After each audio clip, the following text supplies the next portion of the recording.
Startup Podcast PH is co-produced by One CFO, Credit Hero, Y Spaces, Tuala, Simp, Sekuna, Schooltech Bedfolio, and Red Circle Global.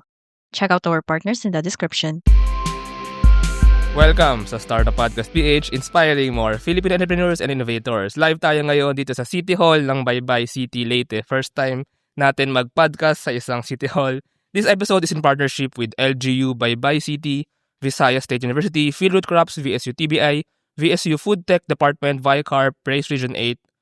Ayan, hello. And we have for this episode, of course, we have the Honorable Jose Carlos L. Cari, ang mayor ng Baybay City, para i-introduce at i-showcase sa atin ang kanilang hedgy product under the brand Baybay Delights, yung kanilang vacuum fried jackfruit chips, tsaka para i-explain sa atin ano nga ba yung vision or ano ba nakikita ni mayor para sa jackfruit industry dito sa Baybay City and maybe sa Region 8 sa dito. So, kamusta mayor? Kamusta? Una sa lahat, maraming salamat na napasyal kayo sa Baybay. Yes, Mayor. And welcome to our new City Hall. Ikaw ang unang bisita namin. Ay, wow. Podcast. So, welcome, Startup Podcast PH. Johnny, welcome. Tsaka Mayor, actually, ang ayos dito sa Baybay City, nakagala-gala kami, nakakain kami sa boardwalk. So, ang ganda dito actually, tsaka ang sarap ng pagkain din dito. So, sige Mayor, about the jackfruit chips. So, bakit nga po ba jackfruit? Bakit jackfruit? And bakit jackfruit chips yung parang hini-headship or fina-flag na product ng dito sa Baybay City, especially under Baybay Delights? Actually, many years ago, nalaman na ang pinakamatamis na jackfruit found here in Leyte, nasa Baybay. So, nalaman yon and then pinarami. So, merong agency ang national government nandyan sa Abuyog, yung Department of Agriculture, nagpaparami niyan. So, naparami dito sa Baybay. Sabi ko, marami na yan .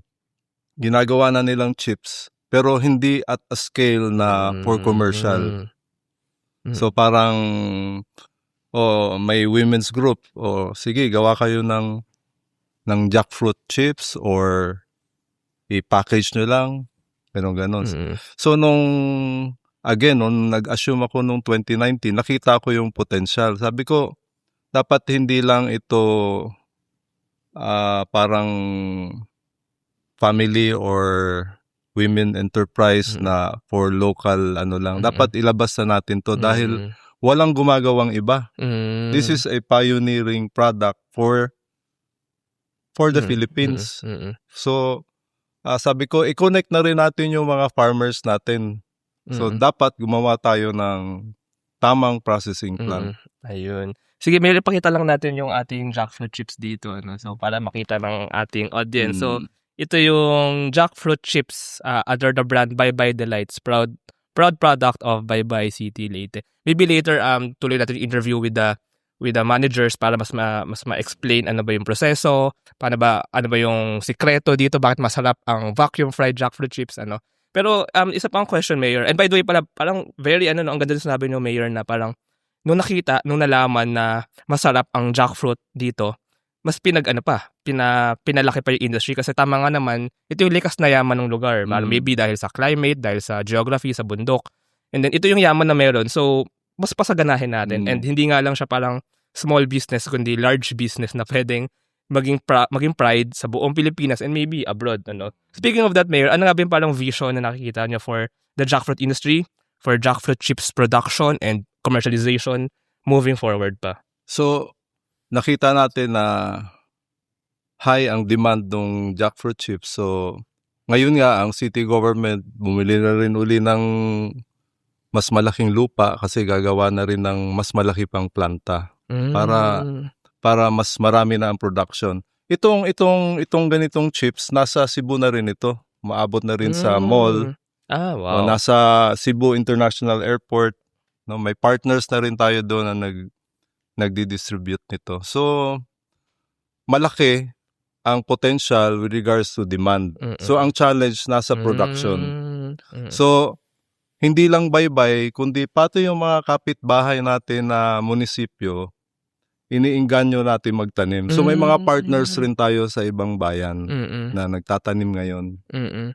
Oo, at saka ang magaling dito, Mayor, ano, kasi first of all, actually when I've been nga rin dito interviewing dito sa Baybay City, ang ganda ng partnership or parang support ng government sa mga local farmers. Kasi tama nga naman, well, andyan na yung likas na yaman, andyan na yung product na pwede pagmalaki, andyan na yung mga farmers, andyan na yung lupa. Pero pag gusto mong parang scale, lakihan yung production, kailangan talaga ng support sa government. And I think very, very, very nakaka-engganyo sa mga farmers, sa mga local na ang laki ng suporta ng government para mas may industriya, may livelihood, and magiging pride din ito ng mga nagtatanim, ng mga ng farmers dito. So, ganun nga ba yun, Mayor? Parang ganun ba yung... Ang importante, kumikita yung farmers natin. Kasi pag kumita sila, lalong encourage sila lalong magtatanim, palalaparin pa nila yung taniman nila. Tapos proud pa sila. Kasi pioneering product nga ito sa buong Pilipinas. Wala pang gumagawang iba, dito pa lang. So, yun pa lang, proud na ang taga-Baybay. Tapos kumikita pa sila. Alam niyo, itong concept na to, ginagawa na rin natin ito sa high-value crops natin, sa vegetable production. Ganitong concept na rin ang ginagawa. Kaya, nalaman rin namin, lately lang na meron palang, pwede pala tayong mag-production ng repolyo, broccoli, cauliflower. Few years back, wala yan dito. Binibili lang sa ibang lugar. So ngayon, yung mga farmers natin kumikita. Parehong concept. So parang nabuksan ng jackfruit. Yung paraan kung paano makonect natin ang mga farmers sa market.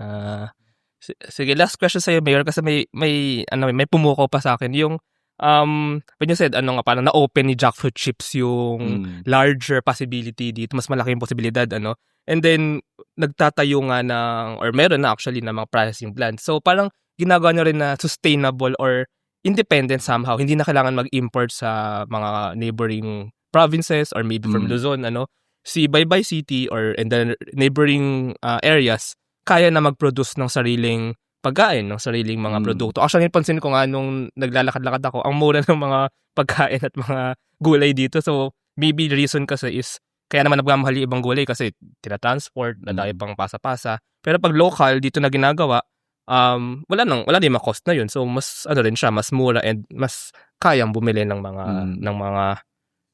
mga locals, kumbaga dito. Kasi ang local government natin, gumawa ng paraan na yung produce ng farmers natin hindi ma-standby, hindi nauutang. Dapat bilhin ka agad para pag uwi ng farmers may pera sila. Para encourage sila magtanim uli. So dapat minabuti ng city government na magtayo talaga ng marketing arm. So may mga partners rin tayo na nagma-market nito. Buo talaga yung negosyo, yung business, no? Yung farming, production, and even marketing. So buong-buo talaga yung nito, yung kumbaga. Tapos ngayon ginagamit natin yung technology, yung na-check na nila online kung magkano bibilhin yung produkto nila. Kunyari ako farmer, meron akong harvest ngayong Lunes na more or less mga 100 kilos sa ampalaya. So i-check ko na. Meron tayong marketing arm, yung Baybay Ani. So ma-check nila kung magkano. Tapos i-PPM na nila, ngayong Lunes meron ako 100 kilos. Paghatid niya, bayad ka agad yun, kaliwaan. Kaya walang utang. Yung farmers, may pera ka agad. Empowered ang farmers dito. Actually, yan nga, Mayor, yung so nakaka-interview ako ng mga ibang tech startups, laking problema yun ng mga farmers, na pag nagtanim, uncertain pa yung mabentahan nila. Pero dito, makikita na pala nila yung market, pwedeng bentahan, tsaka yung price. So, sila din, makapagplano din sila. Dapat ba, ito ba yung itanim ko? Dapat ba ito? So, mas empowered nga somehow, kumbaga, yung mga farmers. Makikita nila online yung mga presyo Tapos PM na. May bibili na. Tapos, sasabihin niya sa misis niya, ngayong Lunes, pwede na tayong mamasyal. Kasi Alam na eh, no? May pera na, may Oo, pera may na. pera na eh. Tsaka Dati inuutang yan, oo, ha? hindi na utang. Oo, Oh, may pera. tapos balik pa sila ng balik para mabayaran. Oo.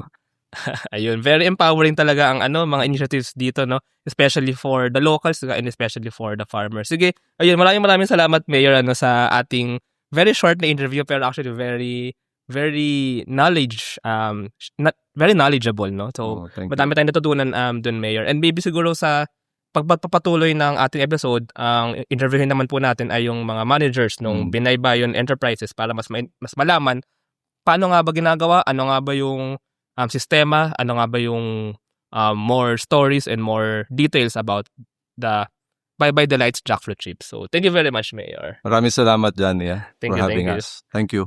Ayun. Thank you, sir. Thank you. Ayun.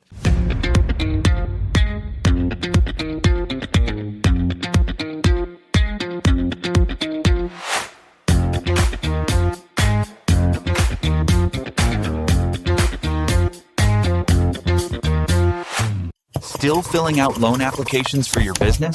Yeah, thought so. Save your time. Grow your business. With Credit Hero, one online application gets you loan offers from multiple lenders. Apply for a business loan now. Visit credithero.com. So, welcome ulit to Startup Podcast PH, and we're back. Kasama naman natin ngayon ang tatlong magagandang binibini. Wow. Miss Josefina Granada Gutierrez, Head of Tourism and Investment Promotion Office. Miss Kimberly Ross Piamonte, in charge of Binay Bayon Enterprises. And Miss Julie Marie Rondovio, in charge of jackfruit processing. So, kanina with our conversation kay Mayor, nalaman natin kung bakit jackfruit industry ang kumbaga parang binibida dito sa Baybay City, and ano nga ba yung vision, not just for the jackfruit industry but for the community, for the farmers dito. Now, mas alamin naman natin yung stories, processing, paano nga ba ginagawa, and ano nga ba talaga itong Bye Bye Delights Jackfruit Chips. So, siguro to continue the conversation lang po kanina, pwede nga po bang pa-describe ang lasa? Pwede bang kumain dito, nitong jackfruit chips? So, ano po ba to? Ay, pwede kang buksan to? Ay, sige, kain na tayo. Pero sige, habang kumakain ako dito, siguro pakwento sa amin, bakit jackfruit chips? And ano bang lasa niya? Tsaka bakit vacuum fried? Ano po ba yung vacuum fried? Sino po bang pwede JM, yeah. Yes, yung jackfruit processing started June 2014. It started June 2014. So yung technology originated at the Visayas State University, particularly the Department of Food Science and Technology. So we adopted the vacuum frying technology. So our journey started with humble beginnings, with limited equipment, with just a 10 kilogram capacity fryer where we can only produce small batches, but despite of the limited capacity, we remained committed in producing high-quality jackfruit chips and continued improving our operation. So we just focused on the adding value to jackfruit and to help our local farmers. So bakit jackfruit? So si jackfruit po kasi dito sa Leyte natin makikita yung pinakamatamis na jackfruit. So dito sa Eastern Visayas. So yung vacuum frying technology, kung bakit yun po yung technology na kinukuha namin. Kasi yung vacuum frying technology po kasi is we use low temperature kung saan lahat ng nutrients ng ating jackfruit ay mariretain. So, yung quality, yung color, yung texture, so andun siya. Unlike dun sa mga traditional frying. So, that makes us unique. Yeah. Tsaka, sorry, kumakain na ako dito, no? Pero actually nagulat ako. Noong una ko siya nakita, naalala ko lang, sorry, yung clover chips, If you're familiar, clover chips, yung chips siya na Pero nung kinagat ko siya, first of all, ang malaman, pero ang crunchy niya, ang tamis, grabe, ang tamis.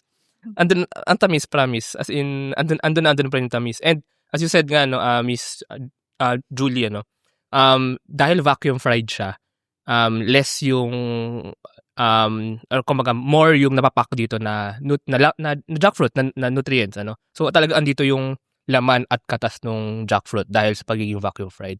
Na actually galing sa research ng Visayas State University. So, siguro po, can we know lang a bit of that technology kung okay lang? Ano ba ibig sabihin ng vacuum fried? Tsaka gaano ba siya ka-special? And nung bang in-adapt siya, mahirap ba? Or madali lang ba siya i-adapt? Siguro no need po to spill the secrets, pero just to share to our audience, our listeners, ano ba ibig sabihin ng vacuum fried talaga? Or parang may mga kailangan ba diyang equipment? May mga kailangan ba diyang machines? Vacuum frying technology, as I said earlier, is we used low temperature. So yan po yung vacuum frying technology. Yung temperature na ginagamit is low, unlike dun sa mga traditional frying. So, andun yung nutrients, so hindi nasisira, andun pa rin. So, with the use of that low temperature. So, kung high temperature siya, masisira yung lahat ng nutrients. Oo. Yung planta po ito, 'di ba? So kayo yung I think i-charge sa production So malaking planta po ba to dito sa Baybay City?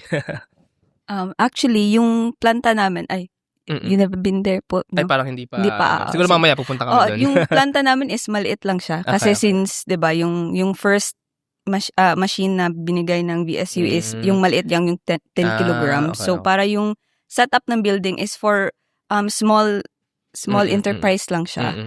Oo. So, if punta natin doon, you can see the setup. Pero I think ang sabi nga ni Mayor kanina, ang vision is palakihin pa itong industriya Yes. nito. So for sure, siguro babalik ako in 2 years, 3 years. Tignan natin baka na yan. Parang yung mga paggawaan ng solar car, solar vehicle, ganun kalaki yung planta. Pero I think parang nasa naman talaga tayo ngayon stage ng pinapakilala and ginogrow yung industry. And sabi nga ni Mayor kanina, andun na yung demand Kailangan lang i-grow yung production. So I think nasa pipeline, nasa plano yung palakihin ang production nitong vacuum fried jackfruit chips. Actually, ngayon is the first machine is dalawa, yung maliliit. So, nung pumasok si LGU, bumili kami ng mas bigger machine. Oo, kasi para maano namin yung demands. Oo, so sa ilang years na-observe namin na kulang pa talaga. So, we needed mas malaki na processing center. Oo, so kaya ngayon, yun yung goal namin is to make a bigger, mas maraming machine. Oo. Aside from that, siguro for the benefit na din sa LGU, yung mga employees na i-hire namin. Ayun, Oo. exactly. Important din kasi. Siguro in 2 years, balik tayo dito para mag-vlog naman tayo dun sa production plant ng jackfruit chips. Ang gusto ko pa i-comment naman ngayon, actually, ang ganda ng packaging simple lang siya, pero parang malaman din, parang vacuum fried din yung packaging, siguro po naman, so, tuloy lang natin yung cycle, So, na-discover yung jackfruit, pinoproduce siya, and of course, may marketing side pa rin po ito, yung branding. So, paano nga po ba nag-start yung parang branding niya as Baybay Delights or as Binaybayon Enterprises? And then, ano yung parang mindset sa pag-design or pag-isip, paano siya i-market, paano siya i-commercialize po? Yeah, so mabuhay. Okay. As we all know, 2014, jackfruit chips started, 2014. But then, nasa evolution talaga siya. Kasi when we started, it doesn't look like that. Yeah, but part of the investment promotion learnings that we do is to position the city of Baybay to be consistent in whatever you do in promoting. So that would mean like no questions asked na kasi sa sarap ng but it has to be consistent. Kaano siya kasarap, it should also look like siya inviting, even na sa loob pa ng packaging. So if you can notice, consistent po si City of Baybay with that. Because as you go around the city, naka-insync po tayo lahat. So, naka-insync lahat yung mga ganyan. So, hindi pwede na merong isang sektor na naiiwan, you don't even look at it in a position na maganda din siya tingnan. So, kasama po siya lahat. Kahit lahat ng sektor, tinatrabaho nila yon.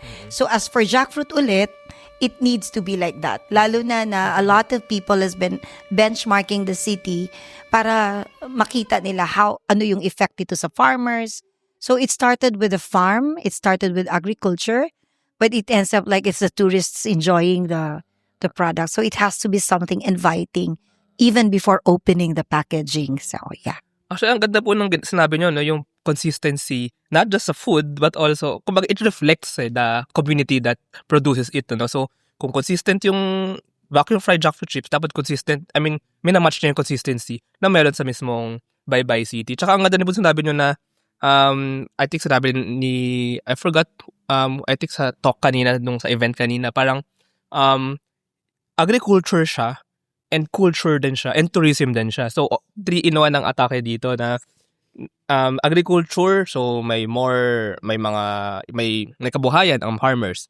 Culture, pride to ng lugar. And tourism, pag sumikat or kumbaga talagang pride na industry ang jackfruit ng Baybay City sa buong Pilipinas or even maybe in the whole world, dadayuhin to ng mga tao dito para makakain ng jackfruit chips, tsaka maybe even baka pumunta sa planta, baka maging field trip place or parang tourism spot, Yeah, if I may add, we actually have designed an economic development tour.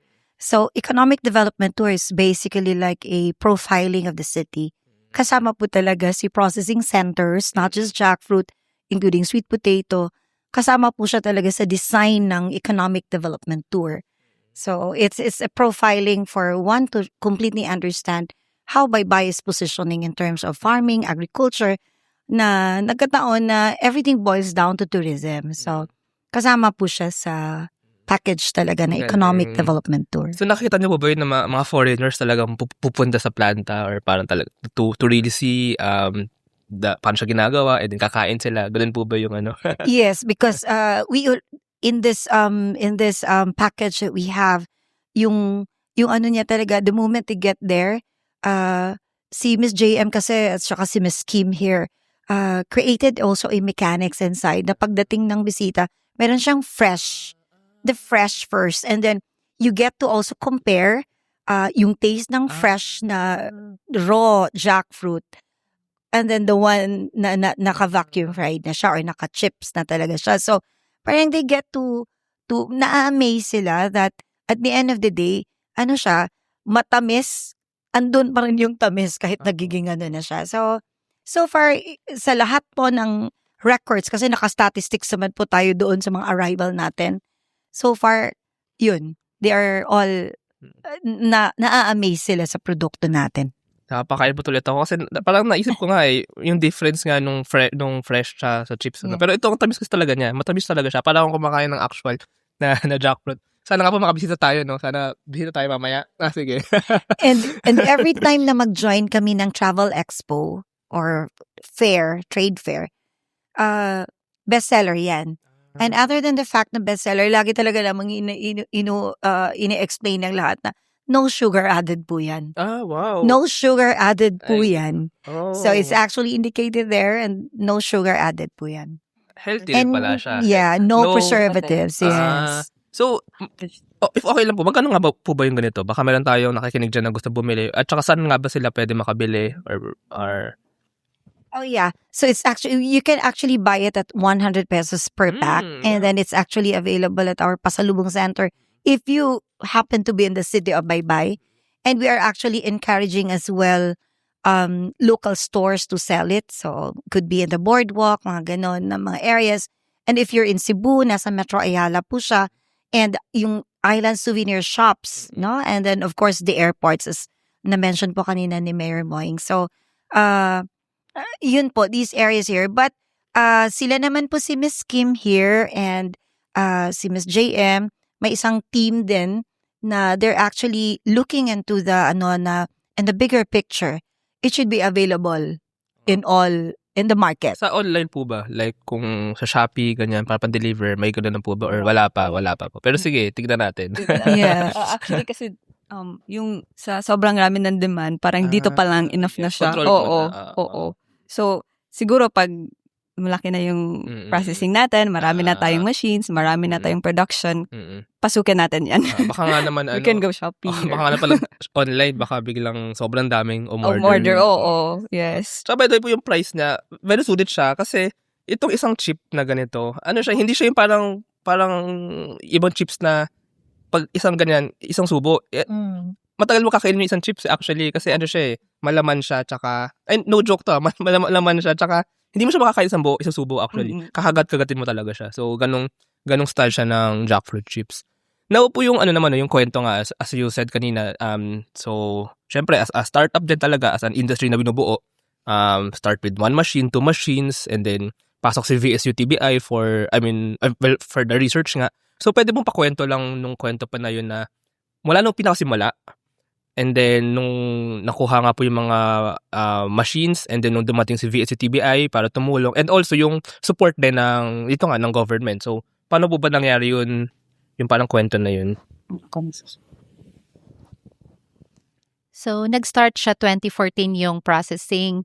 2014, dun yung technology sa Department of Food Science and Technology. Then 2017, dun pumapasok si VSU TBI. So, tinutulungan kami pag-innovate. So, trainings, lahat ng mga improvement para dun sa aming operation. So, 2018, doon naman pumapasok sila DTI, DOST, DA. So, tinutulungan din kami sa mga trainings and equipments na needed namin doon sa processing.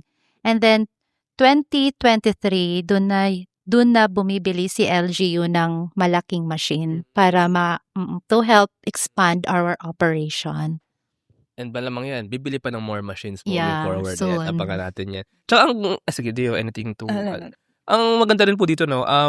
Well, actually for my audience din sa podcast, for the listeners there, kasi ito pong kwento nyo, first of all, actually to be honest, maganda yung kwento, tsaka pwede siyang maging inspiration or somehow template para sa mga ibang city or ibang province na merong product or merong likas na yaman nga na discover na masarap, talagang dapat ika-proud yung pagbuo sa kanya into an industry. So, ayun, kailangan talaga ng, yung mga sinabi na rin ng Mayor kanina, yung sistema, yung ecosystem actually, connection ng farmer, empowering the farmers, then yung part na dapat talagang yung farmers, pag magtatanim, alam niya yung market niya, para empowered siya.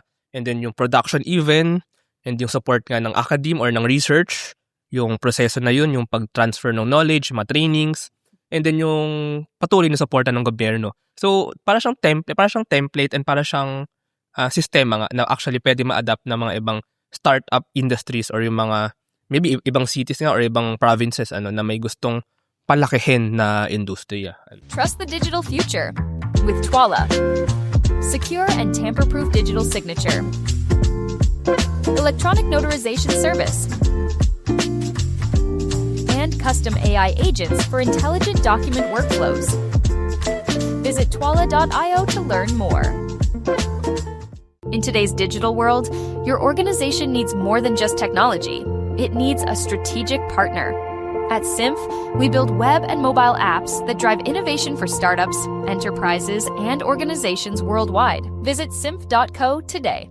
Protect your assets from bugs before bad hackers exploit them. And launch your products seamlessly with Secuna, your trusted partner in cybersecurity. Receive reports in real time and work with security experts to find bugs in your products before others do. Let's make your security our priority. Now, speaking of that, ano naman po yung challenges, mga naging challenges sa kwento? Siguro po I'll ask each one of you, maybe Miss Josie sa'yo muna. Challenges maybe sa sa marketing, sa investments, or like sa business side po, sa pagpapa-commercialize nito. Ano po ba yung mga naging challenges? Well, the beauty of this is yung challenge na yun by City kasi has always been proactive. So we don't look at it as a problem, but a window of opportunity to make it, lalo na po na si Mayor Boying is a local regional economic development champion. So understanding that na ang mindset niya talaga is grassroots. Pero paano mag-grow yung grassroots? He believes in consultancy. So with a partnership alone with Visayas State University, starting from food tech, and then here comes TBI, and then kailangan kasi na hindi lang because of jackfruit, but Mayor and the city of Baybay believes in the beauty of partnership. Mm-mm. So with that partnership, madali po talaga siyang magiging ang pag-evolve niya mabilis, no? But yes, the challenge is there. But if you have an administration with a political will and the willingness to really invest, Pero sila, nakikita nila yon yung raw materials. Pero ang maganda nga dyan is nakaka-expand. Like, the LGU made partnerships with neighboring towns to campaigning them, helping them, assisting them to plant jackfruit and sell it to the city. So, nung nakita yung challenges na yon, each one of us has to put it down in writing, and then they even know the statistics kung itong season na ito, ano bang strategy natin. So, they pay a little higher per kilo. How much do we pay, for instance? 55, no? 45 yung regular per kilo, and then pag nasa off-season siya, low yung season niya, binibili nila ng... Yeah. So, parang lahat po, all we need to do is, with the inspiration of Lihok Galaw Baybay, Lihok Baybay, we have to take down all these challenges. Ano ba sa departamento mo, sa'yo, and then once it's there, how do you address this? How do you address this? So, ang endpoint niya is nagiging isang programa na din siya. Oo, yeah. So, actually, three things, Miss Josie. First, actually, technology na yung binabago yung price. Parang ganyan din ginagawa ng mga sa airplane, sa seats, 'di ba? Pati mga hotels minsan pag off-season, binabago yung price para ma-maximize kumbaga yung kita or yung revenue. So it's actually also application or adoption ng, let's say, financial technology. And yung perspective niya po dun sa hindi siya challenges kundi parang siya, windows to improve on, or kasi when I interviewed Mayor kanina, parang yun din po yung principle dito na patuloy na mag-improve. Hindi siya yung isang plano gawa. Kumbaga siya, consistent siya or continuous siya na pagpapausbong kumbaga nung industriya. And lastly, ang galing nga po nung sabi nyo kanina rin yung mayor believes in consultancy. Kasi I remember, parang ito yung baka nakuha din ng mayor sa Singapore. Singapore yung maliit na city or country, nag-umusbong siya dahil sa partnership na industry tsaka ng academe, yung talaga pinaghahalo yung research, government, tsaka yung industry, in this case, let's say yung farm. So parang in Baybay City's case, VSU-TBI research, mga experts, and even other partners, ko-connect sa local industry, sa mga farmers, production, para lumakas, kumbaga, yung industriya. Sige, Miss Kim naman for challenges. Actually, the biggest challenge kasi is yung jackfruit is hindi siya every month. Bale, seasonal lang siya. Kailan nga ba ang season niya? May, June, July, August. Oo, baling limited lang yung niya season. So, isa yun sa ni-resolve namin through meron kaming cold storage, so we could parang sa season, pinipreserve namin. So, during season, marami yan sila. So, yung ginagawa namin, para whole month, meron kaming production.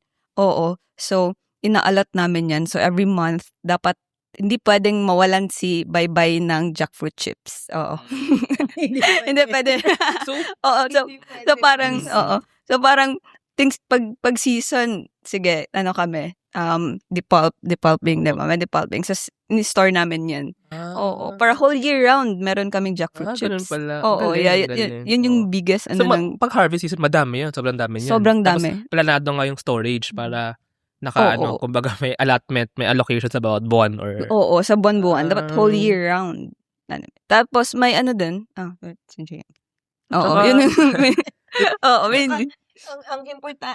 The important thing there is that ma-establish din yung relationship namin, bawat office. Kasi to make them understand that hindi pwede na ma-frustrate yung tourists mo. Kasi kasama po siya sa loop ng tour na they have to be in the Pasalubong Center. So, parang they feel us that tourist ka, hindi ka naman babalik araw-araw, di ba? So nakakaintindihan kami. It's very, very clear between us. So, Miss JM have a lot to share actually. At saka, parang din pala po to. I mean, coming from Luzon kasi, yung strawberry sa Baguio or yung sa Guimaras, yung mango, I think, ang dito, planning kumbaga.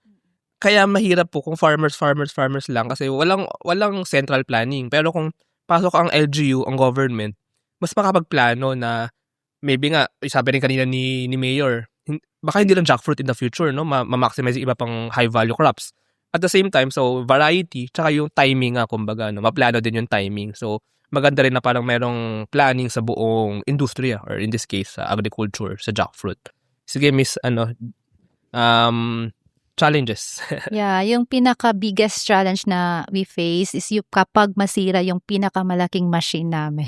Pag yun ang Nangyayari naman po masira. talaga yan. Nangyayari po siya. I Yeah, mean, kahit yung mga pagawaan ng solar vehicles, ng electric vehicles, or I mean, normal yan.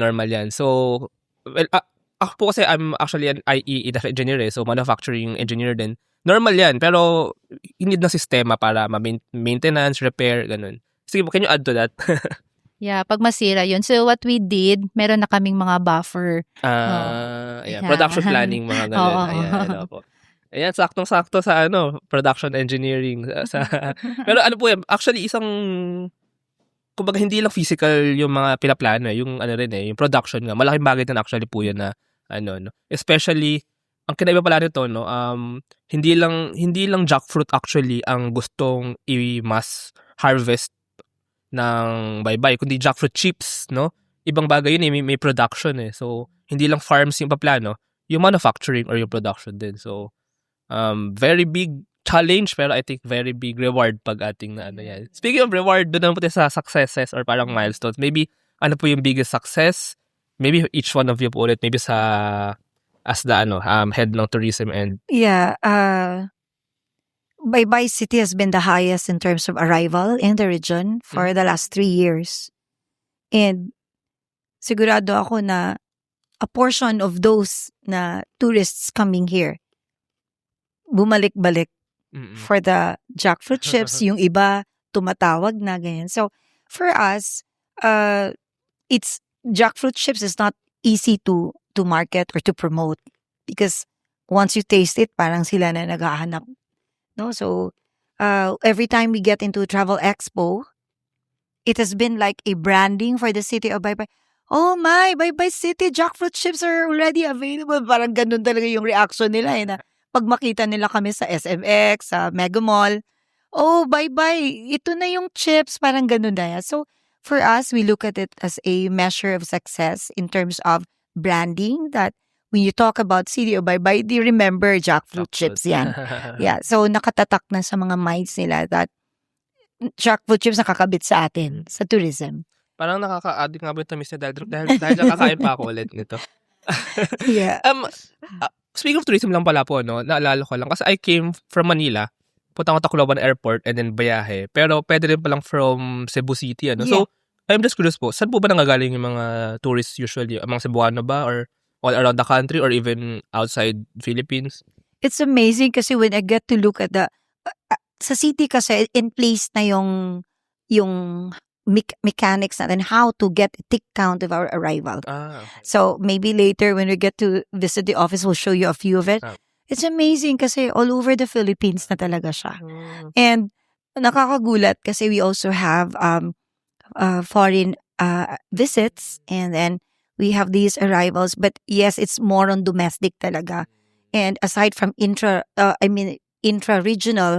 yun na nga, tama po yung sinasabi mo na focus muna sa dito, sa country natin. But there's a portion of it na foreign arrivals. As ano pala po, parang tourist spots dito sa Baybay. I'm just curious also. Medyo segue tayo ng konti. Di sabihin mga beach din po. Kasi Baybay, nasa Baybay itong city. So, I think puntahin din yung mga beach, yung Baybay dito. Tsaka maybe Sea of Clouds, tama po ba yun? So, ano rin po ba yung mga places na pinupuntahan dito?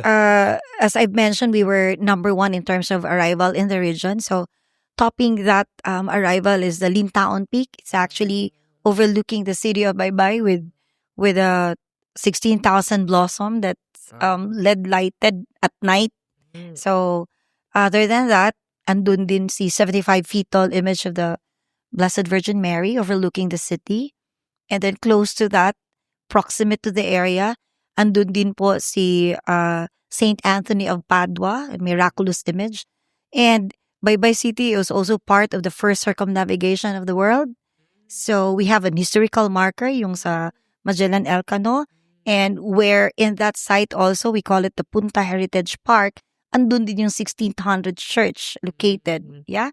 So that is the South Cultural Heritage Tourism. So you mentioned about Sea of Clouds. That's actually the East Adventure Tourism site. Okay. So nung ginawa ni God yung Baybay City, parang dinivide na niya yung attractions kasi when you say East Adventure Tourism side, that's where the waterfalls are. That's where the Eastern Sea of Clouds. When you say South Cultural Heritage, andun yung mga pilgrim and historical. Pag sabihin mong the North Educational Industrial Tourism, that's where VSU and the biggest and the companies biggest in terms of production. Yeah, it's all there.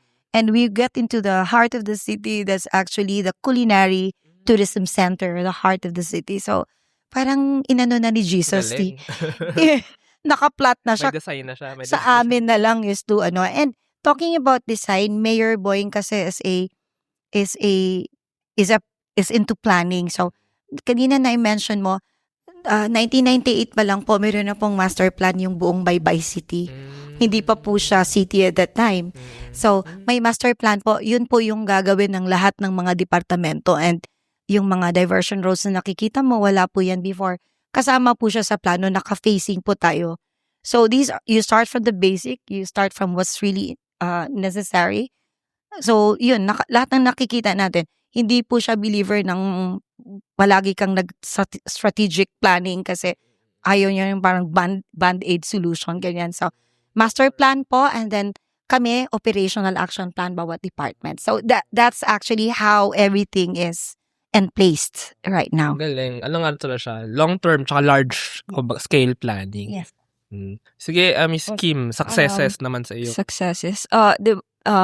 Kanina, Mayor made mention na parang yung jackfruit chips is an eye-opener daw to other products. So, isa is, nung naano namin si jackfruit chips, na-process namin, na-realize ni Mayor na, pwede pala sa ibang commodity. Oo. So, yun, pumasok si kamote chips. So, pagpunta natin ng processing center, may kamote processing center din kami doon. Oo. Same process, except, lang siya, kamote. And then, later on, hindi later on, may nag-start na kami ng process with our vegetable chips, fruit and veggie chips. Para siyang pinakbet. Okay. Oo, kalabasa, string beans, yung mga ganun. Vacuum fried din po ba yung mga yan? Yes. Oo. So, yun yung sabi niya na parang yung gumawa kami ng jackfruit chips, so parang eye-opener siya. So, pwede pala siya sa ibang commodity. So, let's try. Na parang hindi lang sa jackfruit farmers yung benefit, but then sa ibang din. Oo, farmers. Parang gusto ko rin yung vegetable chips tsaka healthy. Actually, meron. Yun yung namin. So, for now is inano muna namin with our grade 4, 5, 6 students, elementary students. Binigay na muna namin in parang hindi naman kayo laging junk foods. So, try vegetable and fruit chips. Dapat nga, para pagpapak yung mga elementary students ng healthy. Healthy, oo. So, yun yung namin. So, like I said na maraming yung jackfruit chips. Marami kaming plano, hindi lang sa vacuum fried. Meron na din juice, mga ganon. Education is evolving, and so are we. Introducing School Tech by Edfolio, your all-in-one school management solution. Built for schools of all sizes, School Tech bridges the gap between school and learning management. Driven by passion, School Tech makes educational technology accessible, affordable, and easy to use for schools everywhere.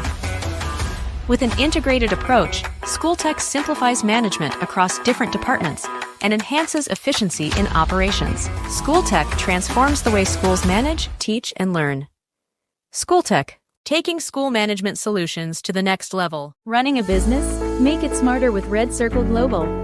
Streamline operations, boost productivity, and manage everything in one powerful ERP system. Book your free business demo today at redcircleglobal.com. Guided by one of our top experts. I-add ko lang pala, kain ako ng kain dito, sorry. Ano siya i-add ko lang sa jackfruit chips nito. Crunchy siya, tapos pag kinagat mo, para siyang may pagka-melts in the mouth. Yes. Andun pa yung katas ka, andun pa yung laman. Yes. So, Yes. galing din talaga ng nagagawa pag magandang research or maayos na research, and then yung production, and then na-adapt na maayos sa, kumbaga, on the field, on the ground. Sige, Miss, successes or milestones on your side. Yeah, so noon mga 12 women's lang po yung natutulungan. So ngayon meron na kaming 23 na mga women's na andun sa processing na sinisweldohan. So may income na sila. So hindi lang farmers. So I just want to say my heartfelt thanks to the VSCU, the TBI, the DFST, the Department of Food Science and Technology, sa TBI, sa trainings, sa lahat ng improvement na tinulong nila sa amin, sa DTI, DOST, sa mga equipments. Yeah, kaya yung jackfruit processing now becomes sustainable and we are now able to help more farmers in our community. Ang ganda nga po no. Sustainable actually. Sustainable industry. As you said nga kanina, Ms. Josie, hindi lang siya band-aid solution, kundi sustainable. Tsaka, actually, when I interviewed din po yung mga iba dito sa Baybay City, yung, as you said po, yung employment or yung trabaho na bibigay sa mga tao. Kasi, pag na-build yung industry, of course, may kasamang trabaho yan. Kasi, of course, yung mga mag-ooperate, mag-implement. Tapos, may pera din naman, may pasweldo kumbaga sa mga trabaho na to. Sustainable siya kasi may nabebenta yung product. So, mas nabibuild yung economy kumbaga nung lugar. So, may pinanganak, may nakitang likas na yaman, parang i-wrap up lang natin yung kwento. As said ka rin ni Mayor, may nakitang likas na yaman, may na-discover na, uy, masarap pala ang jackfruit dito sa Baybay City. And then, in-improve ko paano siya mas itatanim ng mga farmers through the connection with the government. And then yung production side naman, nakatulong din yung academe, yung research. Tapos binild siya. And then may product. And then maayos na branding, na marketing, commercialization, nabibenta siya. Hinahanap-hanap siya ng mga tourists. So may revenues, may pera na ipang sisweldo or kumbaga for the employment ng mga tao dito. So tatadagdagan din ng trabaho dito. So lumalaki, nag-improve yung economy dito sa Baybay City and maybe in neighboring regions. So nasi-spearhead din talaga ni Baybay City yung pag-develop dito sa lugar na ito. Ayun. So, I think with that, na-wrap up po natin yung kwento. And thank you very much po sa inyong tatlo sa ating conversation na to. Siguro, na lang po, baka merong interested, baka may gustong bumili, or baka may ibang, usually mga nakikinig din po dito, parang nag-benchmark sila sa ibang mga TBI or sa ibang mga startup or ibang mga city. So, baka merong gustong makaalam ng more information or baka may magpa-tour sa plant, So, paano po ba nila kayo mga contact or how can they know more about the jackfruit chips, itong Baybay Delights? Maybe you can share lang po. Okay, email lang yung letter of intent and send it to baybaycity0616@gmail.com. So, yun lang. You send your interest there. So, Baybay City has been hosting a lot of benchmarking missions. So, if you're interested, doon lang po natin i-course through yung email natin. Addressed to the city mayor, of course. Yeah. Through email. Yeah. And then our web is an active web, baybaycity.gov.ph. So, pwede niyo masilip doon yung anong interest of programs that you really wanted. So, address lang po lahat. How about po sa Facebook? May Facebook page? There's Lihok Baybay. Lihok Baybay page, yeah. And the Baybay Tourism and Investment Promotion office page, yeah. Then po tayo. Ayun, sige, thank you very much po ulit sa inyong tatlo for actually very, grabe, ang dami ko nakain na chocolate chip. Tsaka ang dami kong na hindi lang natutunan pero parang na-realize sa ating usapan. Thank you very much po. Thank you. Mabuhay po. Thank you very much. Thank you. Thank you. Thank you very much to our 65 patrons. This episode is super powered by Asklex PH Academy, our official e-learning partner. Get certification on Lean Six Sigma, project management, data science, and more. Architect Space Solutions. Architect provide ground station services, space data analytics, and technology supplies to grow the Philippines' role in the global space ecosystem. Divico Technologies Incorporated. IT solutions specializing in software development, blockchain smart contracts, digital wallets, and cybersecurity. NutriCoach. Personalized nutrition and weight loss programs for you. Argum AI. Make smarter decisions by presenting both sides of an issue as argued by two distinct AI models. Pixel by Implement. Turn content into opportunity. Grow deeper connections and earn more. Only with Pixel. Sign up at pixel.implement.co. School of Profits. Filipino-led community for aspiring freelancers, VAs, agency builders, and online earners, built to help you start, grow, and earn online together. Founders Launchpad, our ecosystem partner, early-stage accelerator providing venture capital funding, operational support, and mentorship. Hire Business Solutions, provider of the most configurable cloud-based payroll system in the Philippines. Agile Data Solutions, the Philippines' fastest-growing market insights tech company with its data gathering platform, HustlePH. Smile Checks, streamlined hiring and onboarding with automated background checks. Cloud CFO, cloud accounting service provider for businesses ready to grow. Cloverly, all-in-one digital platform for property developers. Body Beauties, accessible and personalized diabetes self-management application. HKB Digital Services, tech-based business tools including payroll, ticketing, and loyalty rewards. Hyperstocks, digital banking enabler for rural and thrift banks. Wonderbrand, data science-driven brand strategy and design for emerging markets. This episode is powered by Josie AI, Uplift Code Camp, Board Prep, Kansan Barley, East Point Business Outsourcing Services, Filipina Home-Based Moms, Hex Colony, Jur.ph, Big Giant Games, Pahatid PH, Sugbodok, Agacon Aquafeeds, Juan Alj, Grey Wolf Technologies Philippines, Pareto Consulting, Sirius MD. Support the podcast through the link in the description.